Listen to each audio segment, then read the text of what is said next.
dari image yang ingin digunakan. Maka akan tampil seperti ini, yaitu sebuah kalimat paragraf yang ditampilkan dalam menumpuk di gambar yang digunakan sebagai background.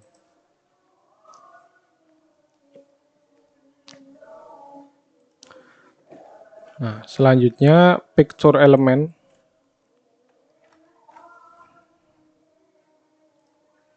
Nah, kita bisa lihat sama saja seperti tag name image, tapi dengan media gaya-gaya penampil yang berbeda.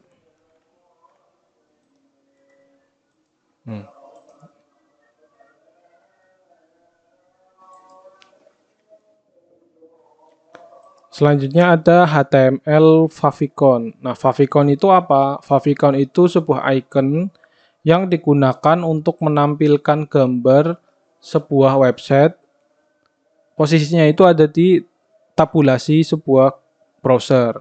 Ini saya perlihatkan contoh HTML favicon. Nah, di sampingnya itu kan ada gambar berbentuk W3. Nah, itu namanya favicon, favorite icon. Nah, ini kita bisa lihat. Cara menampilkan itu gimana? Itu dengan tag name link, diikuti dengan rel icon, tipenya itu image X icon, diikuti dengan posisi lokasi gambar icon yang akan digunakan. Sebaiknya gunakan gambar icon dengan ekstensi .ico. Kenapa? Karena dalam menampilkan gambar untuk favicon itu hanya membutuhkan gambar-gambar kecil.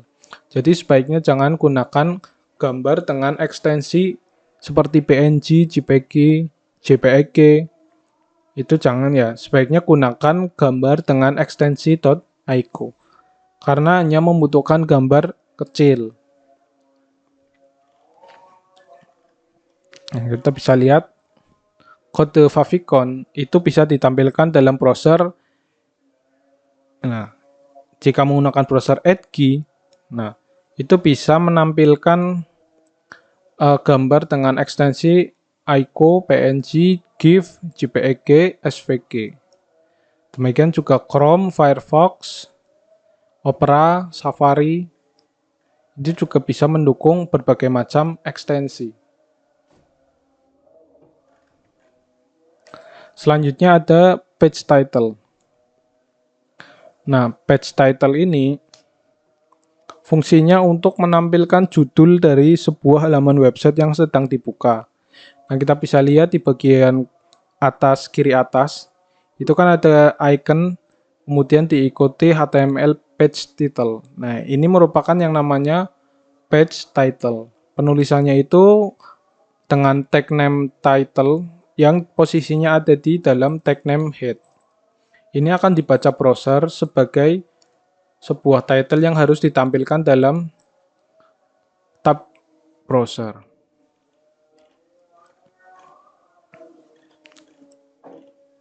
Nah, selanjutnya ada HTML table.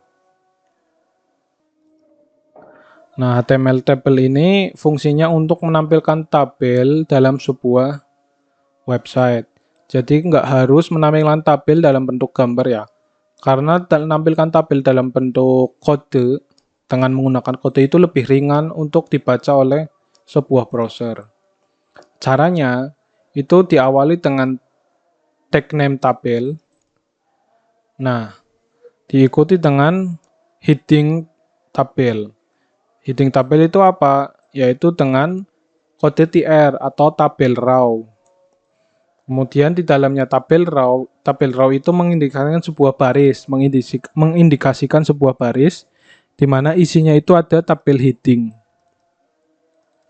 Nah, jika ingin berpindah baris, maka dituliskan kembali tabel raw. Nah, jika ini merupakan sebuah data, maka ditulis dengan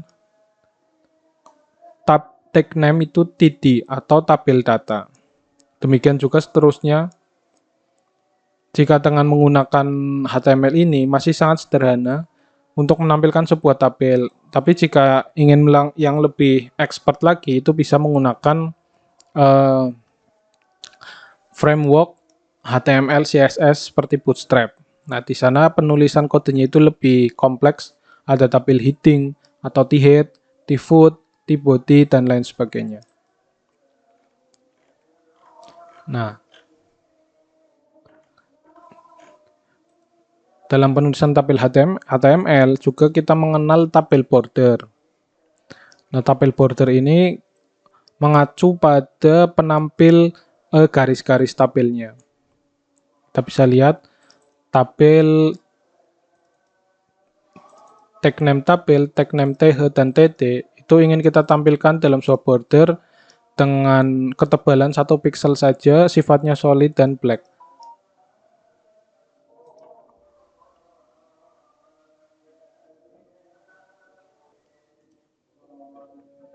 Nah, selanjutnya ada tabel size. Nah, ini untuk mengatur ukuran sebuah tabel.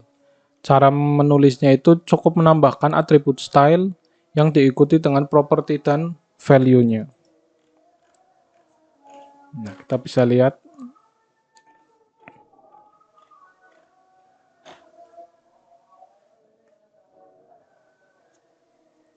Kemudian ada tabel headers.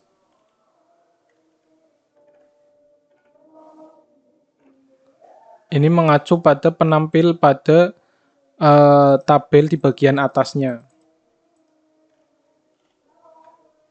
Kita bisa lihat. Call span itu untuk menggabungkan dua buah kolom. Call span sama dengan 2. Artinya apa? Dua kolom digabungkan menjadi satu. Namanya call span. Nah, ini contohnya. Ini kan 2 kolom. Kemudian dijadikan satu. Kalau di Microsoft Word itu namanya merge and center. Kemudian di tabel juga kita mengenal padding and spacing. Padding untuk mengatur jarak antara karakter dengan garis tabelnya, sedangkan spacing itu mengatur antara dua buah garis tabel. Nah, tadi kita juga sudah singgung call span dan row span. Nah, untuk call span itu menggabungkan 2 kolom menjadi satu, sedangkan row span itu menggabungkan beberapa kolom menjadi satu. Nah, ini nggak harus 2, kalau 3 ya berarti di sini tiga-tiganya menjadi satu.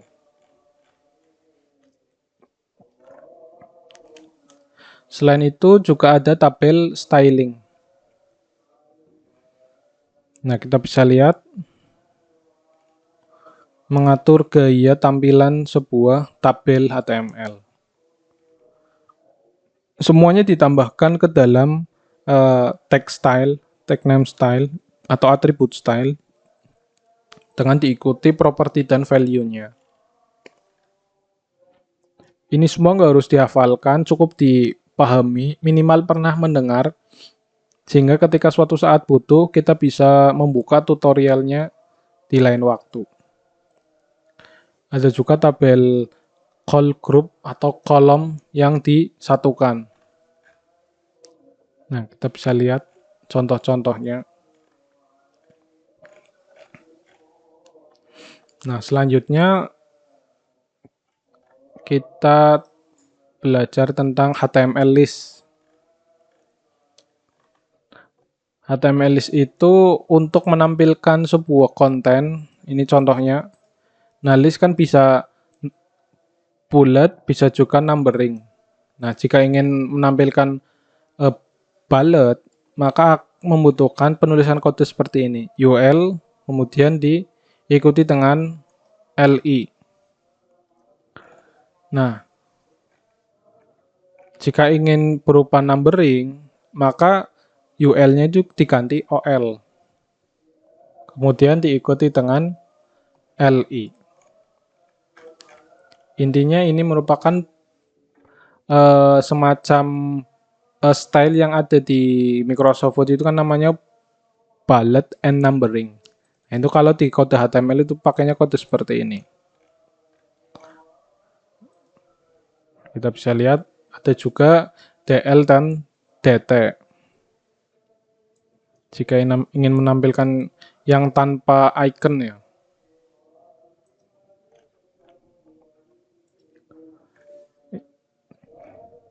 Di sini juga ada unordered list. Kita bisa coba. Ini